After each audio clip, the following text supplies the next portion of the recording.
अजमेर शरीफ में हुई सांप की बारिश। दोस्तों, अजमेर मोअल्ला में हुई सांप की बारिश। और दोस्तों, जब हो गई अजमेर शरीफ में सांप की बारिश, तो फिर क्या हुआ? और जब सांप की बारिश हुई तो इन सांपों ने क्या किया? दोस्तों, एक सनसनीखेज वीडियो आपके सामने रखने जा रहे हैं, उस धरती से जिस धरती के राजा महाराजा गरीब नवाज सरकार हैं। दोस्तों, ख्वाजा गरीब नवाज की दरगाह अजमेर मोअल्ला, और उस अजमेर मोअल्ला में जब हुई सांप की बारिश तो फिर क्या हुआ? दोस्तों, कैसे दिखी ख्वाजा गरीब नवाज की करामत आपके सामने रखने जा रहे हैं। जब हुई अजमेर शरीफ में सांप की बारिश और कौन सा दौर था, और जब सांप की बारिश हुई तो फिर क्या हुआ? दोस्तों, गूंज उठा हर तरफ अल्लाहू अकबर। इससे पहले कि वीडियो का आगाज करें, आपसे गुजारिश करेंगे, अभी तक आपने हमारे चैनल को सब्सक्राइब नहीं किया है तो अभी सब्सक्राइब कर लें और साथ में लगे बेल के घंटे को जरूर दबा दीजिएगा ताकि आने वाला हर वीडियो सबसे पहले आप तक पहुंच सके। दोस्तों, हिंदुस्तान की धरती में जब संजर के सुल्तान संजरी सरकार ख्वाजा गरीब नवाज तशरीफ लाए तो दोस्तों, सबसे पहले वो जिस जगह पर पहुंचे वो जगह हिंदुस्तान का वो खित्ता अजमेर मोअल्ला था। और अजमेर मोअल्ला में जिनकी हुकूमत चल रही थी, जिनकी हुक्मरानी चल रही थी, वो थे पृथ्वीराज चौहान। जब ख्वाजा गरीब नवाज हिंदुस्तान में आने के बाद जब उन्होंने दीन की दावत लोगों को देना शुरू की तो इस बात की भनक बादशाह को लगी। बादशाह ने ख्वाजा गरीब नवाज को अजमेर से निकालने का फैसला कर लिया। पहले तो जहां ख्वाजा गरीब नवाज बैठते थे उस जगह पर ख्वाजा गरीब नवाज के बैठने की जगह पर बादशाह के ऊंट बैठते थे। उसका वाकया आप लोगों ने सुना होगा कि कैसे ख्वाजा गरीब नवाज कहकर चले गए। जब बादशाह के सैनिकों ने उन्हें यानी ख्वाजा गरीब नवाज को जबरन वहां से उठने पर मजबूर किया तो ख्वाजा गरीब नवाज ने कह दिया कि ठीक है, चलते हैं, हम यहां से बैठे हैं राजा के ऊंट और बैठे ही रहेंगे। बहरहाल दोस्तों, ख्वाजा गरीब नवाज तो वहां से निकल गए, लेकिन जब ऊंट बैठे तो फिर वो ऊंट बैठे ही रह गए। जमीन ने इस कद्र जकड़ लिया ऊंटों को कि जैसे जमीन अपने आप में चिपका लिया हो। जब ख्वाजा गरीब नवाज रहमतुल्लाही अलैह अजमेर मोअल्ला में पहुंचे तो उनका मुकाबला शादी देव से हुआ, लेकिन जब शादी देव खुद ख्वाजा गरीब नवाज में आ गया और कलमा पढ़कर मुसलमान बन गया तो पृथ्वीराज चौहान के अंदर और खलबली तारी हो गई। पृथ्वीराज चौहान ये सोचने लगा कि इस बाबा को तो हमने जिन्नात से भी भिड़ा दिया, लेकिन जिन्नात भी उनको हरा नहीं पाए, मेरे सैनिक भी उन्हें हरा नहीं पाए, पागल हाथी भी उनका कुछ नहीं बिगाड़ पाया। मुझे तो ये लगता है कि ये बहुत बड़ा जादूगर है और जादू को जादू से ही हराया जा सकता है। बहरहाल उसने वक्त के सबसे बड़े जादूगर, जिसको दुनियाए जमाना जयपाल जोगी के नाम से जानती थी, राजा जयपाल जोगी को दरबार में बुलाता है। दरबार में बुलाने के बाद सारा माजरा, ख्वाजा गरीब नवाज की पूरी हकीकत उनके सामने रख देता है कि कैसे उन्होंने अजमेर में रहना मुश्किल कर दिया है, कैसे लोगों को हक और हक्कानियत की दावत दे रहा है, कैसे इस्लाम की दावत सुल्तानुल हिंद दे रहे हैं। हमने बहुत कोशिश की लेकिन वो भागते नहीं हैं, तो हम किसी भी तरीके से ख्वाजा गरीब नवाज को अजमेर से भगा दें। अब दोस्तों, वो उस वक्त का सबसे बड़ा जादूगर था, बड़ा घमंड में था। उसने कहा, बादशाह टेंशन लेने का नहीं, मैं हूं ना, मैं पल भर में उनको भगा दूंगा। और अगर वो अजमेर से नहीं भागा, अजमेर को खाली करके नहीं गया, तो फिर वो जान से भी हाथ धो सकते हैं। बहरहाल जयपाल जोगी ख्वाजा गरीब नवाज से भिड़ने के लिए चला जाता है, साथ में लगभग 2500 छोटे छोटे जादूगरों को भी लेकर जाता है। जयपाल जोगी के आने की खबर ख्वाजा गरीब नवाज को मिल जाती है। मुरीदों में थोड़ा सा डर भी था कि जयपाल जोगी वक्त का सबसे बड़ा जादूगर था। सुल्तानुल हिंद ख्वाजा गरीब नवाज को बताया जाता है कि हुजूर, आज आपसे मुकाबला करने के लिए जयपाल आ रहा है। वो जयपाल जिसकी जादू का कोई काट नहीं कर सकता है, वो जयपाल जो आज तक किसी से हारा नहीं, जिससे भिड़ा है वो बर्बाद हो गया, निस्तो नाबूद हो गया। ख्वाजा गरीब नवाज के सामने जयपाल की बातें रखी जाती है। ख्वाजा गरीब नवाज कहते हैं कि मेरे मुरीदों, तुम घबराओ मत, मैं एक दायरा खींच देता हूं, एक लाइन खींच देता हूं।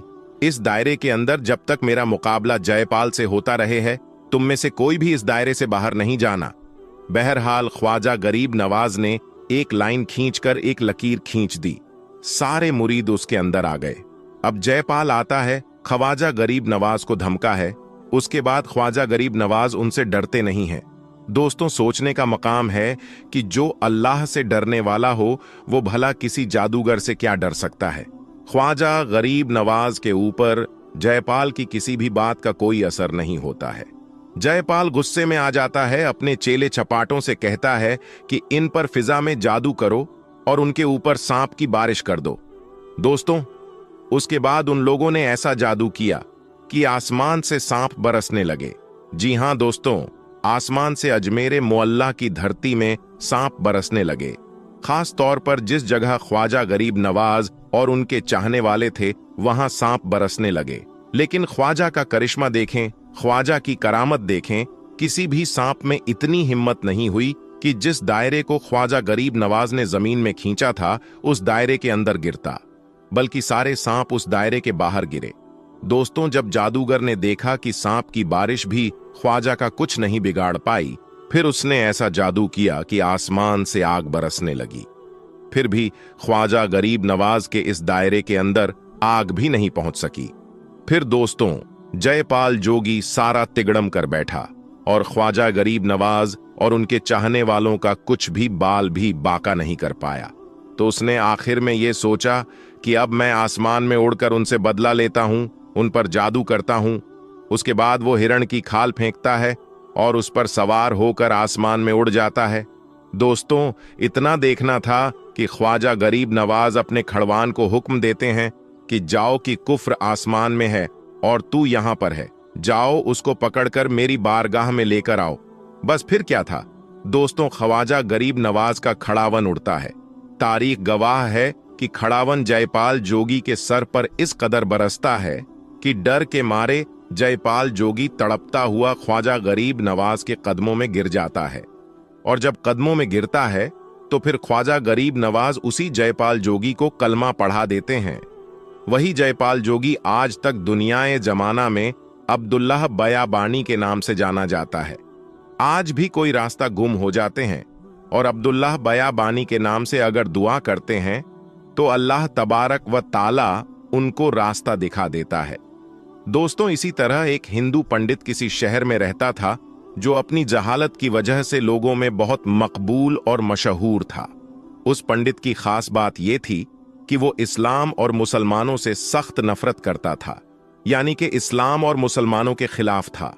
और अक्सर वो मुसलमानों के खिलाफ बेहुदा सवालात निकालता और लोगों को चैलेंज करता था और कहता कि मेरे इन सवालात के जवाब दे दो, मैं इस्लाम को कबूल कर लूंगा, मैं मुसलमान हो जाऊंगा।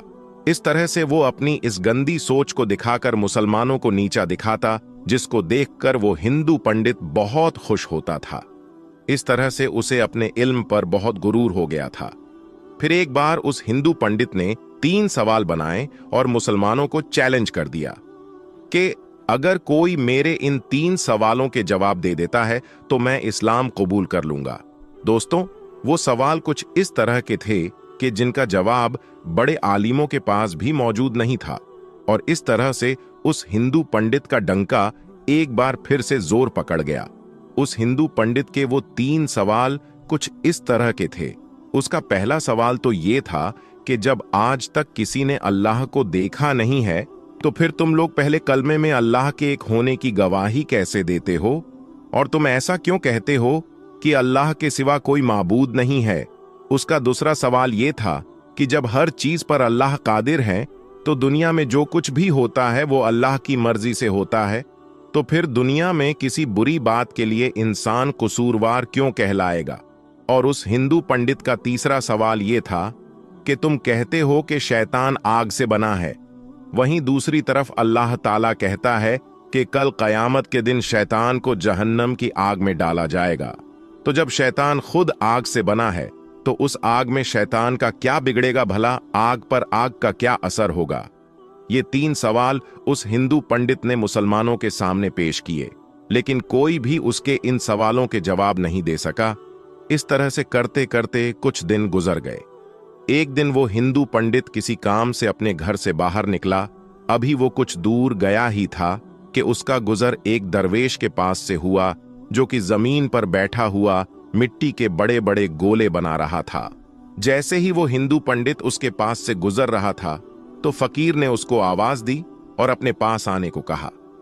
वो पंडित उस दरवेश फकीर के पास चला आया।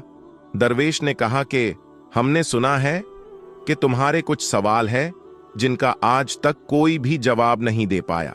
जरा मुझे भी तुम्हारे वो सवालात बताओ, शायद मैं उनका कुछ जवाब दे दूं। तो ये सुनकर वो हिंदू पंडित बड़े तकब्बुर के साथ मुस्कुराया और कहने लगा कि जब मेरे सवालों के जवाब बड़े बड़े औलामा नहीं दे पाए तो तुम फकीर के पास क्या इल्म होगा।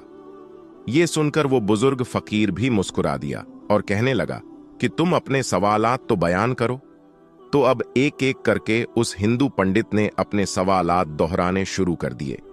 वो हिंदू पंडित कहने लगा, मेरा पहला सवाल तो ये है कि जब आज तक किसी ने अल्लाह को देखा नहीं है तो फिर तुम लोग पहले कलमे में अल्लाह के एक होने की गवाही कैसे देते हो?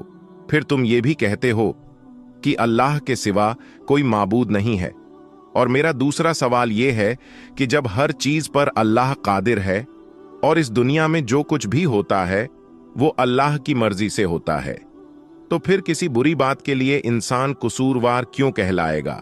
और मेरा तीसरा और आखिरी सवाल ये है कि आप कहते हो कि अल्लाह ने शैतान को आग से बनाया है, वहीं दूसरी ओर अल्लाह कहता है कि कयामत के दिन शैतान को जहन्नम की आग में डाला जाएगा। अब शैतान खुद आग से बना है तो उसका उस आग में क्या बिगड़ेगा? आग का आग पर क्या असर होगा? हिंदू पंडित ने कहा कि दरवेश बाबा, मेरे ये 3 सवाल हैं जिनका जवाब किसी के पास भी मौजूद नहीं है। ये सुनकर वो बुजुर्ग दरवेश काफी देर तक उस हिंदू पंडित को देखते रहे और कुछ सोचते रहे। ये देखकर वो हिंदू पंडित मन ही मन खुश हो रहा था, जिसका अंदाजा उसकी मुस्कुराहट से लग रहा था। फिर एकदम उस बुजुर्ग दरवेश ने अपने हाथ में मौजूद मिट्टी का वो बड़ा सा गोला उस पंडित के सर पर दे मारा। उस गोले के लगते ही उसके सर से खून निकलने लगा। पंडित उठ खड़ा हुआ और कहने लगा, तुमने ये जुल्म मुझ पर क्यों किया है? तुमने मुझको क्यों मारा है? मैं इस ज्यादती की शिकायत शहर के काजी से जाकर करूंगा और आपको अदालत में पेश होना पड़ेगा। इतना कहकर वो हिंदू पंडित सीधा काजी साहब के पास पहुंच गया और अपना मुद्दा बयान कर डाला। उस पंडित के सर से अभी भी खून बह रहा था और तकलीफ से उसका बुरा हाल हो रहा था। खैर, उसके बाद बुजुर्ग दरवेश को भी काजी साहब के सामने पेश किया गया। उसके बाद काजी साहब ने पूछा कि हजरत, आपने किस वजह से इसको मारा है? तो ये सुनकर बुजुर्ग फकीर ने कहा, मैंने तो इस पंडित के सवालों के जवाब दिए हैं जो इसने मुझसे पूछे थे। अब ये बिना वजह ही मुझ पर इल्जाम लगा रहा है। ये सुनकर अदालत में मौजूद हर शख्स हैरान हुआ, क्योंकि उस हिंदू पंडित के तीनों सवालों के बारे में हर कोई जानता था। इसीलिए वो हैरान हुए कि इसको मारने से वो सवालों का जवाब कैसे मिल गया। इतने में काजी साहब कहने लगे कि अच्छा बताओ, कहां हैं इसके सवालों के जवाब? हमें तो कहीं पर कोई जवाब नजर नहीं आ रहे हैं। इस पर वो बुजुर्ग दरवेश फरमाने लगे, काजी साहब, इसने मुझसे पहला सवाल यह किया था कि जब अल्लाह दिखाई नहीं देता है तो फिर तुम कैसे उसकी मौजूदगी की गवाही देते हो? इसके इस सवाल का जवाब मुझ पर लगाए गए इसी इल्जाम में है। यह कह रहा है कि मेरे सर में चोट लगने से दर्द हो रहा है, लेकिन क्या इसके पास इस बात का कोई गवाह मौजूद है? तो यह सुनकर वो पंडित कहने लगा कि इस बात का गवाह कैसे हो सकता है? मैं कह तो रहा हूं कि मुझे दर्द हो रहा है। बुजुर्ग दरवेश ने कहा, मगर हम कैसे मान लें कि तुम्हें दर्द हो रहा है? यह सुनकर वो हिंदू पंडित कहने लगा, जनाब, मुझे दर्द महसूस हो रहा है, इसीलिए मैं कह रहा हूं कि मुझे दर्द हो रहा है। यह सुनकर बुजुर्ग दरवेश ने फरमाया कि ठीक इसी तरह जैसे तुम्हारा दर्द दिखाई नहीं दे रहा है मगर तुमको महसूस हो रहा है, वैसे ही हमें अल्लाह दिखाई नहीं देता है, लेकिन अल्लाह को हम हर वक्त अपने साथ महसूस करते हैं, क्योंकि इस दुनिया में अल्लाह के कुदरत के नज़ारे हर जगह पर जगमगा रहे हैं और हर जगह पर अल्लाह मौजूद है। ये सुनकर वो हिंदू पंडित कहने लगा, चलो मान लिया कि मेरे पहले सवाल का जवाब मुझको मिल गया, अब मुझे मेरे दूसरे सवाल का जवाब भी दे दीजिए। ये सुनकर वो बुजुर्ग बाबा बोले तुम कहते हो कि जो भी करता है वो अल्लाह ही करता है, तो फिर किसी बुरे काम का कसूरवार कोई इंसान कैसे कहलाएगा? अब तुम्हारे इस सवाल का जवाब भी इसी इल्जाम में मौजूद है जो तुमने मुझ पर लगाया है। जब सब अल्लाह ने किया है तो फिर इसमें मेरा क्या कसूर है? तुमने मुझ पर इल्जाम क्यों लगाया है? अब उसके दूसरे सवाल का जवाब भी उसके सामने था। यह सुनकर वो हिंदू पंडित कहने लगा, अच्छा चलो मान लिया कि मुझे मेरे दूसरे सवाल का जवाब भी मिल गया, लेकिन क्या आपके पास मेरे तीसरे सवाल का जवाब मौजूद है? वो बुजुर्ग दरवेश कहने लगे, तुम्हारा तीसरा सवाल यह है कि शैतान आग से बना है और अल्लाह कहता है कि कयामत के दिन शैतान को आग में डाला जाएगा, तो उस आग में शैतान का क्या बिगड़ेगा? आग का आग पर क्या असर होगा? अब तुम ये बताओ कि तुम किस चीज से बने हो? वो हिंदू पंडित कहने लगा, मैं मिट्टी से बना हूं। तो ये सुनकर बुजुर्ग दरवेश पूछने लगा कि वो गोला जो मैंने तुम्हारे सर पर मारा था वो किस चीज से बना था? तो पंडित कहने लगा, वो भी मिट्टी का बना हुआ था। इस पर बुजुर्ग ने कहा, बिल्कुल ठीक, जैसे तुम मिट्टी से बने हो, और वो गोला भी मिट्टी से बना था जिससे तुम्हारा सर फट गया है। अब अगर तुम ये कहते हो कि शैतान आग से बना है और कयामत के दिन जब उसको जहन्नम की आग में डाला जाएगा तो उस आग का शैतान पर क्या असर होगा? तो इस तरह से तुम्हें भी मिट्टी के गोले से कुछ नहीं होना चाहिए था, लेकिन तुम्हारा तो सर जख्मी हो गया। बिल्कुल ऐसे ही कयामत के दिन दोजख की आग शैतान को जलाकर राख कर देगी, शैतान को तड़पा कर रख देगी। वो हिंदू पंडित ये सुनकर बहुत ही हैरान हुआ, और यही नहीं बल्कि उस अदालत में मौजूद हर शख्स ये सुनकर बहुत हैरान था कि किस तरह एक बुजुर्ग दरवेश, एक फकीर बाबा ने एक हिंदू पंडित को लाजवाब कर दिया। उसके बाद वो हिंदू पंडित वहीं अदालत में कलमा पढ़कर मुसलमान हो गया। प्यारे दोस्तों, बेशक अल्लाह ताला बहुत करीम है, जिसको चाहे जहां पर चाहे हिदायत दे दे। अल्लाह जब चाहे किसी को बख्श दे। अल्लाह हर चीज पर कादिर है। इन अल्लाह अला कुल्ली शैइन कदीर। प्यारे दोस्तों, हमारे नबी हजरत मोहम्मद मुस्तफ़ा सल्लल्लाहु अलैहि वसल्लम की तालीमात भी हमें यही सिखाती है कि दूसरों के खुदाओं को बुरा भला मत कहो, और अपने दुश्मन से भी अच्छी तरह से पेश आओ, और अपने दुश्मन को कभी धोखा मत देना। अपने पड़ोसियों को, चाहे वो किसी भी मजहब से ताल्लुक रखता हो, उनसे अच्छे से पेश आना, उसे भूखा सोने मत देना। और यही हुस्ने अखलाक, यही तालीमात गैरों को अपनी तरफ माइल करती है और आपके सच्चे ईमान वाले होने का सबूत देती है। दोस्तों, अब हम आपके सामने पेश करने जा रहे हैं हजरत मोहम्मद मुस्तफ़ा सल्लल्लाहु अलैहि वसल्लम का एक ऐसा वाक़िया जिसे सुनकर आपकी आंखों से भी आंसू आ जाएंगे। जी हां दोस्तों, प्यारे नबी हजरत मोहम्मद मुस्तफ़ा सल्लल्लाहु अलैहि वसल्लम और एक बूढ़ी औरत का वाक़िया, जिसमें एक बूढ़ी औरत मक्का को छोड़कर जा रही होती है सरकारे दो जहान सल्लल्लाहु अलैहि वसल्लम के डर से। वो बूढ़ी औरत हुजूर सल्लल्लाहु अलैहि वसल्लम से बहुत बुग़्ज़ रखती है और उनके बारे में बुरा भला कहती है, वो भी सरकार के सामने ही। फिर सरकारे दो जहान सल्लल्लाहु अलैहि वसल्लम क्या करते हैं, ये देखकर उस बूढ़ी औरत के आंखों में आंसू आ जाती है। प्यारे दोस्तों, इस वाक़िए को सुनकर आपकी आंखों में भी आंसू आ जाएंगे कि हमारे सरकार सल्लल्लाहु अलैहि वसल्लम का अखलाक, सरकार की सीरत कितनी आला व अफजल है। तो मेरी आपसे गुजारिश है कि आप इस वाक़िए को मुकम्मल तरीके से समझने के लिए इस वीडियो को पूरा ज़रूर देखें। जब अल्लाह के रसूल सल्लल्लाहु अलैहि वसल्लम ने अल्लाह का पैगाम दुनिया को सुनाया कि अल्लाह के सिवा कोई इबादत के लायक नहीं है, अल्लाह ही माबूद है और मैं मोहम्मद अल्लाह का रसूल हूं, तो ये सुनकर मक्के वाले अल्लाह के रसूल सल्लल्लाहु अलैहि वसल्लम पर जुल्म करने लगे, उनकी तौहीन करने लगे। कोई पत्थर मारने लगा, कोई जादूगर कहने लगा। लेकिन अल्लाह के रसूल सल्लल्लाहु अलैहि वसल्लम अल्लाह के दीन के लिए हर दुख तकलीफ को बर्दाश्त करके अल्लाह के दीन की तबलीग कर रहे थे। एक दिन आप हजरत मोहम्मद मुस्तफ़ा सल्लल्लाहु अलैहि वसल्लम ने देखा कि एक बूढ़ी औरत अपना सामान बांधकर अपने दरवाजे पर बैठी हुई थी। उसने सुना था कि मक्के में कोई जादूगर आया है और वो जिससे भी मिलता है उसका दीन छीन लेता है। कहीं ऐसा ना हो कि उससे मुलाकात हो जाए और वो मेरा दीन मुझसे छीन ले। मुझे ये शहर छोड़ देना चाहिए। वो बूढ़ी औरत सामान बांधकर बैठी हुई थी कि आप हजरत मोहम्मद मुस्तफ़ा सल्लल्लाहु अलैहि वसल्लम उस बूढ़ी औरत के करीब से गुजर रहे थे। उसने देखा तो कहा, भतीजे, ये सामान मेरे सर पर रख दो। हुजूर सल्लल्लाहु अलैहि वसल्लम ने सामान उठाया तो देखा कि वो गठरी वजनीय थी और वो बूढ़ी कमजोर थी। तो आप फरमाने लगे, अम्मा, ये सामान तो बहुत भारी है और आप बूढ़ी हो चुकी हैं।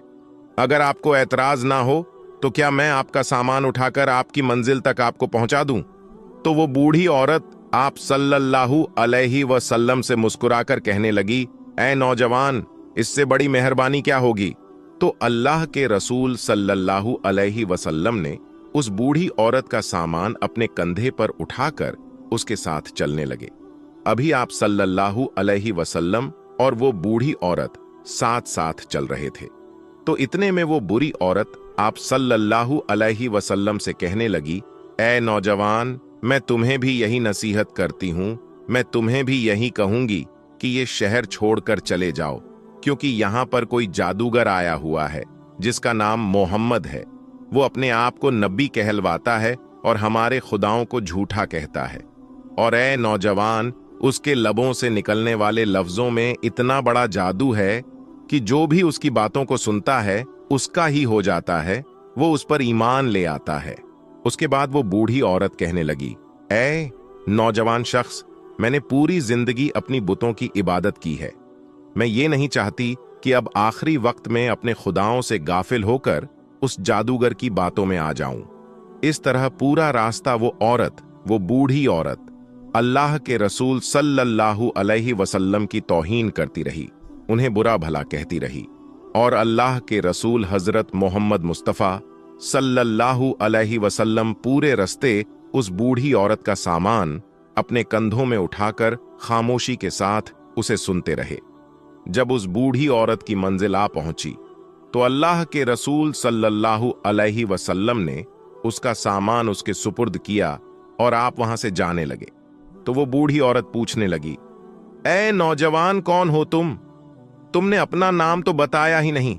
तो हुजूर पाक सल्लल्लाहु अलैहि वसल्लम ने फरमाया कि अम्मा, नाम में क्या रखा है, आपका काम हो गया, बस यही शुक्र है। फिर से वो बूढ़ी औरत कहने लगी, नहीं नहीं, तुम मुझे अपना नाम बताओ, मैं अपने घर वालों को बताऊंगी कि एक नौजवान शख्स मुझे ऐसा भी मिला था जिसने मेरी मदद की। तो अल्लाह के रसूल सल्लल्लाहु अलैहि वसल्लम ने फरमाया, ऐ अम्मा, पूरा रास्ता जिस मोहम्मद की तुम तौहीन कर रही थी, जिसे तुम बुरा भला कह रही थी, वो मोहम्मद रसूल अल्लाह मैं ही हूं। उस बूढ़ी औरत ने जैसे ही आपके चेहरे का नूर और आपके अखलाक को देखा तो आप सल्लल्लाहु अलैहि वसल्लम के कदमों में गिर गईं और कहने लगी, मैंने अपनी पूरी जिंदगी में आप जैसा शरीफ और नेक इंसान नहीं देखा। आपके चेहरे का नूर बताता है, आपका अखलाक ये गवाही देता है कि आप कभी झूठ नहीं कहेंगे। अगर आप ये फरमा रहे हैं कि आप अल्लाह के रसूल हैं तो यकीनन ये सच होगा, आप मुझे माफ कीजिएगा। और उसी वक्त वो बूढ़ी औरत आप सल्लल्लाहु अलैहि वसल्लम की नबूवत की गवाही देकर कलमा पढ़कर मुसलमान हो गई और वो औरत वापस आकर मक्के में रहने लगी। सुभान अल्लाह। तो दोस्तों, ये है रसूल अल्लाह का अखलाक, ये है रसूल अल्लाह सल्लल्लाहु अलैहि वसल्लम की सीरत के दुश्मन भी आपको देखकर आपकी नबूवत, आपकी सदाकत और आपकी शराफत की गवाही देने लगते थे। अल्लाह पाक हम सब मुसलमानों को ये हिदायत दे कि हम भी अपने अखलाक को इतना अच्छा बनाएं कि हर गैर मुस्लिम हमारा अखलाक देखकर हमसे मोहब्बत करने लगे, हमारे इस्लाम से मोहब्बत करने लगे और वो भी ईमान वाला हो जाए। सलाम हो अल्लाह के रसूल हजरत मोहम्मद मुस्तफ़ा सल्लल्लाहु अलैहि वसल्लम पर। तो दोस्तों, ये शान है हमारे प्यारे आका सल्लल्लाहु अलैहि वसल्लम की, ये सीरते पाक है हुजूर सल्लल्लाहु अलैहि वसल्लम की, और ये अखलाक है सरकारे दो जहां सल्लल्लाहु अलैहि वसल्लम का, जिसे देखकर वो बूढ़ी औरत आपके अखलाक से इतनी खुश हुई, आपके सीरत से इतनी खुश हुई और आपकी नूरानी चेहरे को देखकर वो आप पर ईमान ले आई और उसने कलमा पढ़कर इस्लाम कबूल कर लिया। दोस्तों, इस वाक़ये को बयान करने का मकसद ये है कि आज हमारे प्यारे आका सल्लल्लाहु अलैहि वसल्लम के अखलाक को आज का मुसलमान भूल चुका है। आज हमारे प्यारे आका सल्लल्लाहु अलैहि वसल्लम की सीरत पर अगर हम अमल करें तो हम भी लोगों में मोहब्बत कायम कर सकते हैं और लोगों को इस्लाम की सही मालूमात बता सकते हैं कि इस्लाम एक अमन पसंद मजहब है, इस्लाम एक मोहब्बत वाला मजहब है। इसलिए दोस्तों, हमारे प्यारे आका सल्लल्लाहु अलैहि वसल्लम ने ये सब बातें लोगों तक पहुंचाई ताकि लोग इस पर अमल करके इस्लाम को समझ सके कि इस्लाम हकीकत में है क्या। दोस्तों, कुर्बान जाए हम हमारे प्यारे आका सल्लल्लाहु अलैहि वसल्लम पर कि जिन्हें देखकर दुश्मन भी उनकी सदाकत, उनकी शराफत और उनकी नबूवत का इकरार करते थे और उनकी गवाहियां भी देते थे। ये शान है सरकारे दो जहान सल्लल्लाहु अलैहि वसल्लम की। ये शान है ताजदारे अंबिया हजरत मोहम्मद मुस्तफ़ा सल्लल्लाहु अलैहि वसल्लम की। वाकई में हमारे आका की शान बड़ी निराली है। दोस्तों, अगर आपको ये वाकया पसंद आया है तो कमेंट में या रसूल अल्लाह जरूर लिखें। अल्लाह ताला से यही दुआ है कि अल्लाह ताला हमें रसूल खुदा सल्लल्लाहु अलैहि वसल्लम की सुन्नतों पर अमल करने की तौफीक अता फरमाए और उनकी सीरतें पाक पर अमल करने की तौफीक अता फरमाए। आमीन सुम्मा आमीन। तो प्यारे दोस्तों, उम्मीद करते हैं कि आपको आज का ये वीडियो पसंद आया होगा। इस वीडियो को हर बार की तरह आप शेयर कर दीजिए, क्योंकि हदीस पाक में वाज़ेह तौर पर यह बताई गई है कि दीन इस्लाम की बातों को दूसरों तक पहुंचाना सदकाए जारिया है और आपके इस नेक काम से बहुत सारे लोगों को अच्छी बातें मालूम हो जाएगी। तो इसलिए इस वीडियो को शेयर करके इस नेक काम में हिस्सा जरूर लें। हम मिलेंगे आपको अगली वीडियो में, तब तक के लिए अल्लाह हाफिज।